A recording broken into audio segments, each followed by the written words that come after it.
ಗ್ರಾಮ ಸಭೆ ಮತ್ತು ಸಾಮಾಜಿಕ ಭದ್ರತೆ ಯೋಜನೆಯ ಸ್ಯಾಚುರೇಷನ್ ಅಭಿಯಾನ ಕಾರ್ಯಕ್ರಮ ಲಕ್ಷ್ಮೀ ಸಾಗರ ಪಂಚಾಯಿತಿ ಸಭಾಂಗಣದಲ್ಲಿ ಕಾರ್ಯಕ್ರಮ ಹಮ್ಮಿಕೊಳ್ಳಲಾಗಿತ್ತು. ಈ ಕಾರ್ಯಕ್ರಮದ ಗೌರವಾನ್ವಿತ ತಾಲೂಕು ಪಂಚಾಯಿತಿ ಇಒ ಶಿವಕುಮಾರಿ ಮೇಡಂ ಅವರು ಸಹಭಾಗಿತ್ವದಲ್ಲಿ ಪಂಚಾಯಿತಿ ಅಧ್ಯಕ್ಷರು ಗೋವಿಂದಮ್ಮ, ಉಪಾಧ್ಯಕ್ಷರು Harikrishna N, PDO KC Manjunath ಅವರು ಹಾಗೂ ಗೌರವಾನ್ವಿತ ಪಂಚಾಯಿತಿ ಚುನಾಯಿತ ಸದಸ್ಯರು ಜಿ ವೆಂಕಟೇಶ್, ತಾಲೂಕಾ ಸಂಯೋಜಕರು ಹಾಗೂ ಆರ್ಥಿಕ ಸಾಕ್ಷರತಾ ಕೇಂದ್ರದ ಜಿಲ್ಲಾ ಲೀಡ್ ಬ್ಯಾಂಕ್ ಕೋಲಾರ ವತಿಯಿಂದ ಕೃಷಿ ಇಲಾಖೆ ಅಧಿಕಾರಿಗಳು ರಘು ಸರ್ ಅವರು, ಪಂಚಾಯಿತಿ ಬಿಲ್ ಕಲೆಕ್ಟರ್ ನರೇಂದ್ರ ಬಾಬು, ಪಂಚಾಯಿತಿ ಸಿಬ್ಬಂದಿ ನಾರಾಯಣಸ್ವಾಮಿ ಬಿಎಂ, ಸಹಾಯಕ ಎಸ್ ಶಂಕರ್ ಹಾಗೂ ಊರಿನ ಗಣ್ಯರು, ವಿವಿಧ ಇಲಾಖೆ ಅಧಿಕಾರಿ ವೃಂದದವರು ಭಾಗವಹಿಸಿ ಪಂಚಾಯಿತಿ ಗ್ರಾಮ ಸಭೆ ಕಾರ್ಯಕ್ರಮ ಯಶಸ್ವಿಗೊಳಿಸಿದರು. ಈ ಸಂದರ್ಭದಲ್ಲಿ ಪಿಡಿಒ ಮಂಜುನಾಥ್ ಅವರು ಮಾತನಾಡಿ, ಈ ಸಭೆಗೆ ಬಂದಿರುವ ಗೌರವಾನ್ವಿತ ಅಧ್ಯಕ್ಷರು ಮತ್ತು ಉಪಾಧ್ಯಕ್ಷರು, ಸದಸ್ಯರು ಹಾಗೂ ವಿವಿಧ ಇಲಾಖೆ ಅಧಿಕಾರಿಗಳು, ಊರಿನ ಜನಸಾಮಾನ್ಯರು, ಗಣ್ಯರು, ಹಿರಿಯರು ಎಲ್ಲರಿಗೂ ಕೃತಜ್ಞತೆಗಳನ್ನು ತಿಳಿಸುತ್ತಾ ಕೃಷಿ ಇಲಾಖೆ ಅಧಿಕಾರಿಗಳು ನರೇಗಾ ಯೋಜನೆಯ ಬಗ್ಗೆ ಸೌಲಭ್ಯಗಳ ಎಲ್ಲ ರೀತಿಯ ಸವಿಸ್ತಾರವಾಗಿ ತಿಳಿಸಿದರು. ನಿಮ್ಮೆಲ್ಲರ ಸಹಕಾರದಿಂದ ಗ್ರಾಮ ಪಂಚಾಯಿತಿ ಅಭಿವೃದ್ಧಿಗೆ ಸಹಕರಿಸಿ ಎಂಬುದಾಗಿ ತಿಳಿಸಿದರು.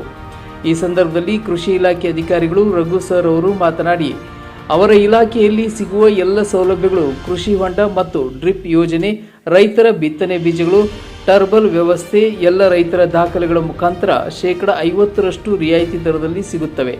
ದಾಖಲೆಗಳು ಸಮರ್ಪಕವಾಗಿ ನೀಡಿ ಸಕ್ರಿಯವಾಗಿ ಎಲ್ಲ ಕಾಮಗಾರಿ ಸದ್ಬಳಕೆ ಮಾಡಿಕೊಳ್ಳಿ ಹಾಗೂ ಪಿಎಂ ಕಿಸಾನ್ ಯೋಜನೆಯ ಮತ್ತು ಇಕೆವಿಎಸ್ ಮಾಡಿಕೊಳ್ಳಿ. ಎಲ್ಲ ರೈತರ ಈ ಯೋಜನೆಯನ್ನು ಸದುಪಯೋಗಪಡಿಸಿ ಸಹಕರಿಸಿ. ಪಂಚಾಯಿತಿಯಿಂದ ಕೃಷಿ ಶಾಖೆಯನ್ನು ನೇಮಿಸಿದ್ದೇವೆ. ಎಲ್ಲರೂ ಅವರ ಒಂದು ಕೆಲಸಕ್ಕೆ ಸಹಕರಿಸಿ. ಹೀಗೆ ಹಲವಾರು ವಿಚಾರಗಳು ಅಧಿಕಾರಿಗಳು ಜನಸಾಮಾನ್ಯರಿಗೆ ಸಭೆಯಲ್ಲಿ ತಿಳಿಸಿದರು.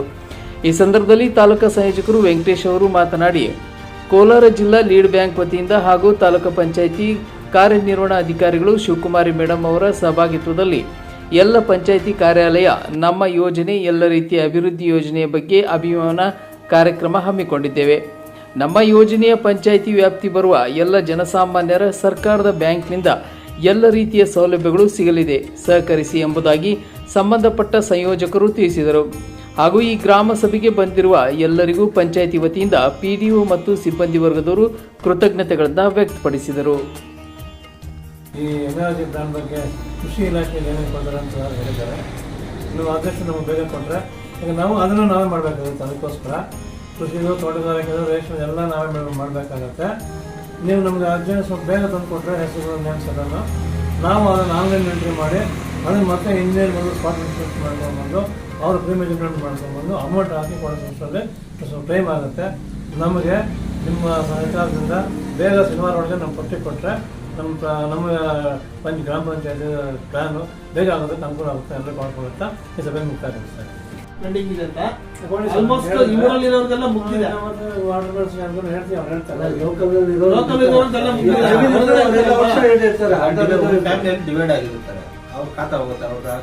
ಪೌತಿ ಕೇಸ್ ಏನಾದ್ರು ಆಗಿದ್ರೆ ಖಂಡಿತ ಆಗುತ್ತೆ.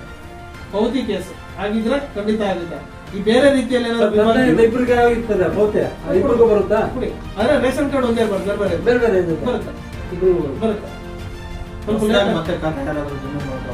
ಪೌತಿ ವಾರಸ ಖಾತೆಯಲ್ಲಿ ಬಂದಿದ್ರೆ ಖಾತೆ ಚೇಂಜ್ ಆಗಿದ್ರೆ ಮಾತ್ರ ಆಗುತ್ತೆ.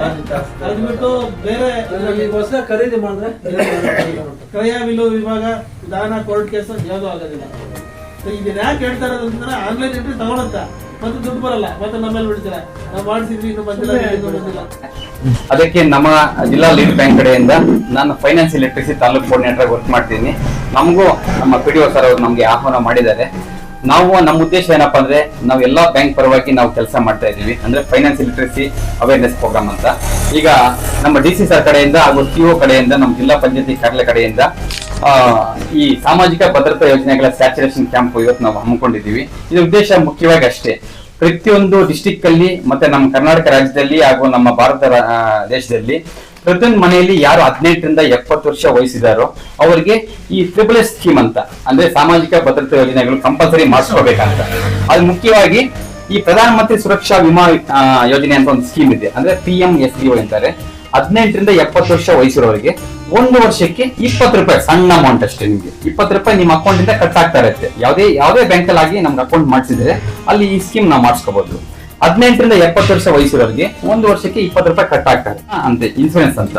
ಈಗೆಲ್ಲಾದ್ರೂ ನಾವು ಹೊರಗಡೆ ಹೋಗ್ತಾ ಇರ್ತೀವಿ, ಬೈಕಲ್ಲಿ ಆಗಿರ್ಬೋದು, ಬಸ್ಸಲ್ಲೋ, ಇನ್ ಕೇಸ್ ಏನಾದ್ರೆ ವಾಕ್ ಹೋಗ್ತಾ ಇರ್ತೀವಿ, ನಮ್ಗೆ ಯಾರಾದ್ರೂ ಬಂದ್ ಏನಾದ್ರು ಅಪಘಾತ ಆದ್ರೆ, ಇನ್ ಕೇಸ್ ಆಕ್ಸಿಡೆಂಟ್ ಆದ್ರೆ ಆದಾಗ ಸಪೋಸ್ ದಯವಿಟ್ಟು ನಾವು ಒಂದು ಇದು ಮಾಡ್ತೀನಿ, ಆತರ ಯಾರಿಗೂ ಆಗೋದು ಬೇಡ ಅಲ್ವಾ ಸರ್?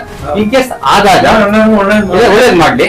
ಇನ್ ಕೇಸ್ ನಮ್ಗೆ ಏನಾದ್ರು ಪ್ರಾಬ್ಲಮ್ ಆಗಿ ಏನಾದ್ರು ನಾವೇನ ಮರಣ ಸಂಭವಿಸಿದರೆ ಆ ಕುಟುಂಬ ನಾಮಿನಿಗೆ ಆ ಬ್ಯಾಂಕ್ ಕಡೆಯಿಂದ 20 ರೂಪಾಯಿ ವರ್ಷ ಕಟ್ ಆಗ್ತಿದೆಯಲ್ಲ, ಆ ಬ್ಯಾಂಕ್ ಕಡೆಯಿಂದ ಏನೋ ಒಂದು ಅವ್ರಿಗೆ ಏನಾದ್ರು ಅನುಕೂಲ ಆಗಲಿ ಅಂತ ಆ ಬ್ಯಾಂಕ್ ಕಡೆಯಿಂದ 1 2 ಲಕ್ಷ ಬರುತ್ತೆ. ಈಗ ಅಪಘಾತ ಅಂದ್ರೆ ಒಂದೇ ಬೈಕು, ಬಸ್ಸು, ಕಾರಲ್ಲ. ಈಗ ಎಲ್ಲಾ ನಮ್ಮ ರೈತರೆಲ್ಲ ಅಲ್ಲಿ ಕಡೆ ಕೆಲಸ ಮಾಡ್ತಾ ಇರ್ತಾರೆ. ಇನ್ ಕೇಸ್ ಹೊಲದಲ್ಲಿ ಏನಾದ್ರು ಕೆಲಸ ಮಾಡಿದಾಗ ಈ ಹಾವು ಕಚ್ಬಹುದು, ಇಲ್ಲ ಮರದ ಮೇಲೆ ಬಿದ್ದೋಗ್ಬೋದು, ಬಿಲ್ಡಿಂಗ್ ಮೇಲೆ ಬಿದ್ದೋಗ್ಬೋದು, ಇಲ್ಲ ಕೆರೆ, ಬಾವಿ, ಆತರ ಎಲ್ಲ ಇನ್ ಕೇಸ್ ಸಾವೆಲ್ಲ ಸಂಭವಿಸ್ತಾ ಇರ್ತ ಅನ್ಕೊಳ್ಳಿ. ಆತರ ಆದಾಗ ಕುಟುಂಬ ನಾಮಿನಿಗೆ 2 ಲಕ್ಷ ಬರುತ್ತೆ. ಅದು ದಯವಿಟ್ಟು ಯಾರು ಯಾರೆಲ್ಲ ಮಾಡಿಸ್ಕೊಂಡಿದ್ದಾರೆ. ನಾನು ಇಲ್ಲಿ ಸುಮಾರು ಮೀಟಿಂಗ್ಸ್ ಮಾಡಿದೀನಿ, ಬಟ್ ಇವತ್ತು ಒಂದು ಮೀಟಿಂಗ್ ಮಾಡ್ತಾ ಇದೀವಿ. ಅದೆಲ್ಲ ಮಾಡಿಸ್ಕೊಳ್ಳಿ ಅಂತ ಕೇಳ್ತಾ ಇದೀವಿ. ನೀವೆಲ್ಲ ನಿಮ್ಮ ಮನೆಯಲ್ಲೆಲ್ಲ ಮಾಡಿಸ್ಕೋಬೇಕು ಅಂತ ಇದೊಂದು ಮನವಿ. ನರೇಗಾದಲ್ಲಿ ಕಮ್ಯುನಿಟಿ ವರ್ಕ್ಸ್ ಬರ್ತಾವಲ್ಲ, ಕಮ್ಯುನಿಟಿ ವರ್ಕ್ಸ್ ನಾವು ಮಾಡೋಕ್ಕೆ ಅವಕಾಶ ಇದೆ. ಅಂದರೆ ಈ ವಾಟರ್ ಸೆಂಟರ್ ವರ್ಕ್ಸ್ ಗೋಕಟ್ಟ ಮಾಡೋದಕ್ಕೆ ಅವಕಾಶ ಇದೆ, ನಾವು ಮಾಡ್ಬೋದು. ಇದೆಲ್ಲ ಮಾಡೋದಕ್ಕೆ ಇಂಡಿವಿಜುವಲ್ ವರ್ಕ್ಸ್ ಮಾಡ್ತಾ ಇದ್ದಾರೆ. ಬರೋದು ಹೆಂಗೆ ಬರ್ತಾರೆ ಅಂತಂದರೆ ಸದ್ಯಕ್ಕೆ ಬಂದ್ಬಿಡ್ತಾರೆ ಕೆಲಸ ಮಾಡಿಸ್ಬೇಕು ಅಂತ. ನಮ್ಗೆ ಅವಾಗ ಅವಕಾಶ ಅಪ್ರೂವಲ್ ಆಗಿರಲ್ಲ, ಮತ್ತು ಅದನ್ನ ಅಪ್ರೂವಲ್ ತಗೋಬೇಕು ಅಂತಂದ್ರೆ ಮತ್ತೆ ತುಂಬ ಕಷ್ಟ ಆಗುತ್ತೆ.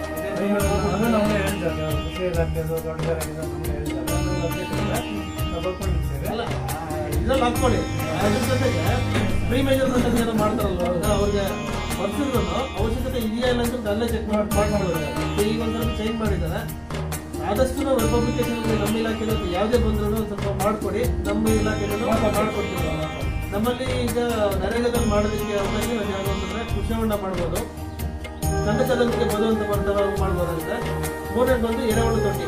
ನಮ್ಮ ಇದರಲ್ಲಿ ಸ್ವಲ್ಪ ಜನರಲ್ ಆಗಿ ನಮ್ಮ ಕೃಷಿ ಇಲಾಖೆಯಿಂದ ಸ್ಕೀಮ್ ಕೃಷಿ ಯಂತ್ರೋಪಕರಣ ಆಗಿರ್ಬೋದು, ಅಥವಾ ಸೂಕ್ಷ್ಮ ನೀರಾವರಿ ಡ್ರಿಪ್ ಅಥವಾ ಸ್ಪ್ರಿಂಕ್ಲರ್ ಕೊಡೋದಾಗ್ಲಿ, ಅಥವಾ ಎಲ್ಲ ಕಂಟಿನ್ಯೂಷನ್ ಬರ್ತಾ ಇದೆ, ಅಪ್ಲಿಕೇಶನ್ಸ್ ಬರ್ತಾ ಇವೆ, ಕೊಡ್ತಾ ಇದ್ದೀವಿ. ಈ ಅದ್ರ ಜೊತೆಗೆ ಈಗ ಹೋದ ವರ್ಷದಿಂದ ಏನಾಗಿದೆ ಅಂದ್ರೆ ಹೊಸ ಸ್ಕೀಮ್ ಕೃಷಿ ಭಾಗ್ಯ ಯೋಜನೆ ಅಂತ ಹೇಳ್ಬಿಟ್ಟು ಒಂದು 5 ವರ್ಷದಿಂದ ಸ್ಟಾರ್ಟ್ ಮಾಡಿದ್ರು. ಅದನ್ನೇ ಮತ್ತೆ ಕಂಟಿನ್ಯೂಷನ್ ಮಾಡಿದ್ದಾರೆ. ಅದು ಪ್ಯಾಕೇಜ್ ರೀತಿಯಲ್ಲಿ ಮಾಡಿಸಿದ್ದಾರೆ. ಸೊ ಅಲ್ಲೂ ಏನಾಗುತ್ತೆ ಅಂತಂದ್ರೆ 5 ಕಾಂಪೋನೆಂಟ್, 5 ಘಟಕಗಳು ಕಂಪಲ್ಸರಿ ಮಾಡ್ಲೇಬೇಕಾಗುತ್ತೆ. ಕೃಷಿ ಬಗ್ಗೆ ನಿಮ್ಗೆ ಅರ್ಜಿ ಕೊಡ್ಬೇಕು, ನಮಗೆ ಕೊಡ್ಬೇಕು. ಇಲ್ಲಿಗೆ ನಮಗೆ ಕೊಡ್ಬೇಕು. ಎನರ್ಜಿ ಮಾತ್ರ ಅಷ್ಟೇ, ಎನರ್ಜಿ ಮಾತ್ರ ಇಲ್ಲಿ ಕೊಡೋದು. ಕೃಷಿ ಹೊಂಡ ಮಾತ್ರ ಅಷ್ಟೇ. ಈ ಕೃಷಿ ಭಾಗ್ಯದಲ್ಲಿ ಏನ್ ಮಾಡ್ತೇವೆ ಅಂತಂದ್ರೆ ಸೇಮ್ ಕಂದಕ ಬದಲು ಬರ್ತದೆ, ಕೃಷಿ ಹೊಂಡ ಮಾಡಿಸ್ಕೋಬಹುದು, ಅದಕ್ಕೆ ಟಾರ್ಪ್ಲೇನ್ ಬರ್ತದೆ. ಸೊ ಇವಿಷ್ಟು ನಮ್ಗೆ ಗೊತ್ತಿರೋದು. ಹಳೆ ಕೃಷಿ ಭಾಗ್ಯದಲ್ಲಿ ಏನಿತ್ತು ಕಂಪೋನೆಂಟ್ಸ್ ಬರೋದು. ಸರ್, ಇವಾಗ ಕಂದಕ ಬದುಗುನು ನಿಮ್ಮೆಲ್ಲ ಕೊಡ್ಬೇಕು ಅರ್ಜಿ, ಇಲ್ಲೇನ್ ಬೇಕಾಗಿಲ್ಲ, ಇಲ್ಲೂ ಕೊಡ್ಬೋದು, ಅಲ್ಲೂ ಕೊಡ್ಬೋದು, ಎಲ್ಲರೂ ಒಂದ್ ಕಡೆ ಕೊಡ್ಬೇಕಾಗ್ತದೆ. ಕಲ್ಯಾಣ ಮಾಡ್ಕೊಂಡು ಕೃಷಿ ಹೊಂಡಗೆ, ಕಂದಕ ಬದುಗೆ, ಟಾರ್ಪ್ಲಿನ್ಗೆ, ಡೀಸೆಲ್ ಪಂಪ್ ಸೆಟ್ ತಗೊಳ್ಬೇಕಾಗುತ್ತೆ. ಅದಕ್ಕೆ ಮತ್ತೆ ಸೂಕ್ಷ್ಮ ನೀರಾವರಿ ಡ್ರಿಪ್ ಏನಾದ್ರು ತಗೊಂತೀರಂದ್ರೆ 5 ಎಕರೆ ಒಳಗಡೆ ಇದು ಬೋರ್ವೆಲ್ ಇದೆ ಅಂತಂದ್ರೆ 90% ಸಬ್ಸಿಡಿಯಲ್ಲಿ ನಾವು ಡ್ರಿಪ್ ಕೊಡ್ತೀವಿ. ಸೊ ಇವಿಷ್ಟು ಇಲ್ಲಿ ಮಾಡಿಸಿದ್ರೆ ನಿಮ್ಗೆ ಜಾಬ್ ಕಾರ್ಡ್ ಬರ್ತದಲ್ಲ. ಸೊ ಇಲ್ಲಿ ಮಾಡಿಸಿ ಅಲ್ಲಿ ಮಾಡಿಸಿದ್ರೆ ಇಲ್ಲ, ಎಮರ್ಜೆನ್ಸಿ ಮಾಡ್ತಾರೆ ಎರಡು ಕಡೆನೂ. ಸರ್, ಅಲ್ಲಿ ಮಾಡಿದ್ರೆ ಡೈರೆಕ್ಟ್ ಇಲ್ಲ 80%, ಇಲ್ಲಿ 20% ರೈತರ ಒತ್ತಿಗೆ ಇರುತ್ತೆ.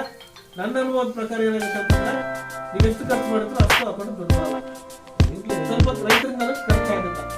ಸೊ ಕಾಂಪೋನೆಂಟ್ಸ್ ವೈಸ್ ಹೇಳ್ಬೇಕಾದ್ರೆ ಕಂದಕ ಬದು ಮಾಡಬೇಕು, ಕೃಷಿ ಹೊಂಡ ಮಾಡಬೇಕು, ಅದಕ್ಕೆ ಪೇಪರ್ ಬರುತ್ತೆ ಅಂತ ಹೇಳಿದ್ರೆ. ಇನ್ನೊಂದು ಕಾಂಪೋನೆಂಟ್ ಏನಂದ್ರೆ ಕೃಷಿ ಹೊಂಡ ಸುತ್ತ ತಂತಿ ಮೇಲೆ ಕಂಪಲ್ಸರಿ. ಸೊ ಅದಕ್ಕೆ ಏನಾಗುತ್ತೆ ಅಂತಂದ್ರೆ ಹೋದ್ ಸರಿ ಮಾಡ್ಬೇಕಾದ್ರೆ ಕಂಪಲ್ಸರಿ ದುಡ್ಡು ಕೊಡ್ತಾ ಇರಲಿಲ್ಲ.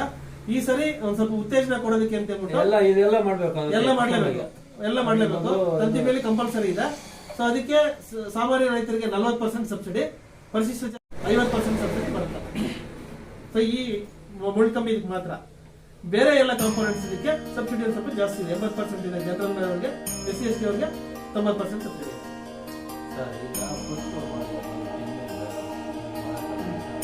ಅವ್ರಿಗಿಲ್ಲ. ಇವಾಗ ನಮ್ಮಲ್ಲೇನೆ ಅಲ್ಲ ಬದಲು ಮಾಡಿದ್ರೆ ಕೃಷಿ ಹೊಂಡ ಅಂತಂದ್ರೆ ನರೇಗಾ ಮಾಡ್ಬೇಕಾದ್ರೂ ಎಲ್ಲರೂ ಒಂದ್ ಕಡೆ ಬಿಲ್ಲಾಗ ಕೊಡಕ್ಕಿಲ್ಲ ಅಂದ್ಬಿಟ್ಟು ಇವಾಗ ಏಜ್ ಆಗಿರೋದು ಅನ್ಕೊಳ್ಳಿ, ಈ BP, ಶುಗರ್, ಈ ತರ ಹಾರ್ಟ್ ಅಟ್ಯಾಕ್ ಸುಮಾರೆಲ್ಲ ಸಂಭವಿಸ್ತಾ ಇರುತ್ತೆ ಅನ್ಕೊಳ್ಳಿ. ಆ ತರ ಏನೋ ಹೆಚ್ಚು ಕಮ್ಮಿ ಆದ್ರೆ ಆ ಕುಟುಂಬ ನಾಮಿನಿಗೆ 2 ಲಕ್ಷ ಬರುತ್ತೆ. ಓಕೆನಾ? 50 ವರ್ಷ ಹೊರಗಡೆ ಇರೋರಿಗೆ 20 ರೂಪಾಯಿ ಆಗುತ್ತೆ, 430 ರೂಪಾಯಿ ಆಗುತ್ತೆ. ಒಟ್ಟು ಆ ಕುಟುಂಬ ನಾಮಿನಿಗೆ 4 ಲಕ್ಷ ಬರುತ್ತೆ. ಮತ್ತೆ ಇನ್ನೊಂದು ಸ್ಕೀಮ್ ಇದೆ. ನಿಮ್ಗೆ ಏನಪ್ಪಾ ಅಂದ್ರೆ ಈಗ ATM ಕಾರ್ಡ್ಸ್ ನೀವೆಲ್ಲ ಯೂಸ್ ಮಾಡ್ತಾ ಇರ್ತೀರಾ, ಯಾವುದೇ ಬ್ಯಾಂಕ್ ಕಾರ್ಡ್ ಆಗಿರ್ಬೋದು. ಈಗ ನಿಮ್ಮ ಹತ್ರ ಈಗ ನಮ್ಗೆ ಯಾವ ತರ ನೇಮ್ಸ್ ಇಟ್ಟಿದ್ದಾರೆ ಅದೇ ತರ ಬ್ಯಾಂಕ್ ಅಲ್ಲಿ ATM ಕಾರ್ಡ್ಸ್ ಒಂದು ನೇಮ್ ಇಟ್ಟಿದೆ ಸರ್. ಇದು ಬಂದ್ಬಿಟ್ಟು ವೀಸಾ ಕಾರ್ಡ್ ಅಂತ, ಇದು ಬಂದ್ಬಿಟ್ಟು ರೂಪೇ ಕಾರ್ಡ್ ಅಂತ ಅಲ್ವಾ. ಇನ್ನ ಪ್ಲಾಟಿನಮ್ ಇರುತ್ತೆ ಮತ್ತೆ ಮಾಸ್ಟರ್ ಕಾರ್ಡ್ಸ್ ಎಲ್ಲ ಇರುತ್ತೆ ಅನ್ಕೊಳ್ಳಿ. ನಿಮ್ಗೆ ಏನಾದ್ರು ಯಾವುದೇ ಬ್ಯಾಂಕ್ ಅಲ್ಲಿ ಆಗ್ಲಿ ಈ ತರ ರೂಪೇ ಕಾರ್ಡ್ ಅಂತ ನೀವೇನೋ ಯೂಸ್ ಮಾಡ್ತಿದ್ರೆ ಈಗ ಅಟ್ಲೀಸ್ಟ್ ತಿಂಗಳಲ್ಲಿ ಒಂದ್ಸಲ ಈ ಕಾರ್ಡ್ ಅನ್ನು ಯೂಸ್ ಮಾಡಿದ್ರೆ ಈಗ ಆ ಟೈಮಲ್ಲಿ ನಮ್ಗೇನೋ ಅಪಘಾತ ನಾವೇನು ತಿಳ್ಕೊಂಡ್ರೆ ಈಗ ನಿಮ್ ಕುಟುಂಬ ನಮ್ದಿಗೆ 2 ಲಕ್ಷ ಬರುತ್ತೆ. ಈ ವಿಷಯ ಕೆಲವರಿಗೆಲ್ಲ ಗೊತ್ತಿರಲ್ಲ ಅಲ್ವಾ ಸರ್. ದಯವಿಟ್ಟು ಅದಕ್ಕೋಸ್ಕರ ಈ ನೀವೆಲ್ಲ ಈಗ ಫೋನ್ ಪೇ ಗೂಗಲ್ ಪೇ ಎಲ್ಲ ಯೂಸ್ ಮಾಡ್ತೀರಾ, ಅದು ಯೂಸ್ ಮಾಡ್ಕೊಳ್ಳಿ. ಅಟ್ಲೀಸ್ಟ್ ಒಂದ್ ತಿಂಗಳಿಗಾದ್ರೆ ಒಂದ್ಸಲ ATM ಅಲ್ಲಿ ಯಂತ್ರದಲ್ಲಿ ಟ್ರಾನ್ಸಾಕ್ಷನ್ ಮಾಡ್ಕೊಂಡ್ರೆ ನಿಮ್ಗೊಂದು ಅಪಘಾತ ಹತ್ರ ಇನ್ ಕೇಸ್ ಆದಾಗ ನಿಮ್ ಕುಟುಂಬ ನಮ್ದಿಗೆ 2 ಲಕ್ಷ, 430 ಒಂದು 2 ಲಕ್ಷ, ಈ ATM ಕಾರ್ಡ್ಗೆ ಒಂದು 2 ಲಕ್ಷ ಅಲ್ವಾ. ಒಟ್ಟು 6 ಲಕ್ಷ ಬರುತ್ತೆ ಆ ಕುಟುಂಬ ನಮ್ದಿಗೆ. ಒಂದು ಎಕ್ಸಾಂಪಲ್ ನಿಮ್ಗೆಲ್ಲ ಗೊತ್ತಿದೆ, ನಮ್ಮ ಪಕ್ಕದ ಪಂಚಾಯತಿ ಇದೆ ಯಾವ್ದು ಎಲ್ಲೂರು ಪಂಚಾಯತಿಯಲ್ಲಿ ಹೊಸಳ್ಳಿ ಗ್ರಾಮದಲ್ಲಿ ಒಬ್ಬ ರೈತ ಅಂದ್ರೆ ನಿಮ್ಮ ವಾಟರ್ ಮ್ಯಾನ್ ಹೋಗಿ ತಿರ್ಕೊಂಡಿದ್ರು. ಲಾಸ್ಟ್ 1 ಇಯರ್ ಆಯ್ತು. ಆ ಕುಟುಂಬ ನಮ್ಗೆ 4 ಲಕ್ಷ ಬಂತು. ಏನೋ ಈ ಸ್ಕೀಮ್ ಮಾಡಿಸ್ಕೊಂಡಿದ್ರು, ಅವ್ರಿಗೇನೋ ಬೆನಿಫಿಟ್ ಆಯ್ತು ಸರ್. ಅದೆಲ್ಲ ಮಾಡಿಸ್ಕೊಳ್ಳಿ. ಮತ್ತೆ ನಿಮ್ಗೆಲ್ಲ ಆನ್ಲೈನ್ ನಿಮ್ಗೆ ಇದು ಮಾಡ್ತಿರಲ್ಲ, ನಿಮ್ಗೆ ಸೈಬರ್ ಕ್ರೈಮ್ ಅಂತ ಬರುತ್ತೆ.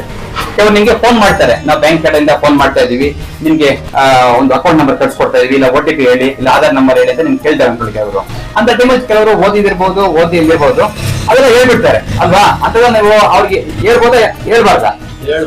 ಆಮೇಲೆ ಈಗ ನಮ್ಗೆ ಇನ್ನೊಂದು ನಿಮ್ಮ ಮನವಿ ಏನಂತಂದ್ರೆ PM ಕಿಸಾನ್ ಅಂತ ಹೇಳ್ಬಿಟ್ಟು ದುಡ್ಡು ಬರ್ತಾ ಇದೆ. ವರ್ಷಕ್ಕೆ 6,000, 2,000 ರೂಪಾಯಿ ಖರ್ಚಂಗೆ 3 ಕಂತು ಬರ್ತಾ ಇದೆ. ನೆಕ್ಸ್ಟ್ ಇದರಲ್ಲಿ ಮೇ ಬಿ 4 ಕಂತು 5 ಕಂತು ಗೊತ್ತಿಲ್ಲ, ಗೌರ್ಮೆಂಟ್ ಡಿಸಿಷನ್. ಈಗ ನಮ್ಗೆ ಏನಾಗ್ತಾ ಇದೆ ಅಂತಂದ್ರೆ ಕೆಲವರು KYC ಮಾಡಿಸಿಲ್ಲ, ಇನ್ನೂ ಮಾಡಿಸಿಲ್ಲ. ಸೊ ಅದಕ್ಕಾಗಿ KYC ಮಾಡಿಸೋದಕ್ಕೆ ರೈತರು ಯಾರು ಇದೆಯೋ ಇಷ್ಟೋ ನಮ್ಮ ಆಫೀಸ್ಗೆ ಪಂಚಾಯತಿ ಕಡೆಯಿಂದ ಪಂಚಾಯತಿಗಳಿಂದಾನೆ ಕೃಷಿ ಸಖಿ ಅಂತ ಒಬ್ಬರನ್ನ ನೇಮಿಸಿದ್ದಾರೆ. ಅವ್ರು ನಿಮ್ಗೆ ಕಾಲ್ ಮಾಡ್ತಾರೆ, ಎಲ್ಲ ನಿಮ್ ಪರಿಚಯ ಅವರು ಕೃಷಿ ಸಖಿ ನಿಮ್ಮೂರವ್ರೆ, ಅರ್ಕೆರೆ ಅವರು.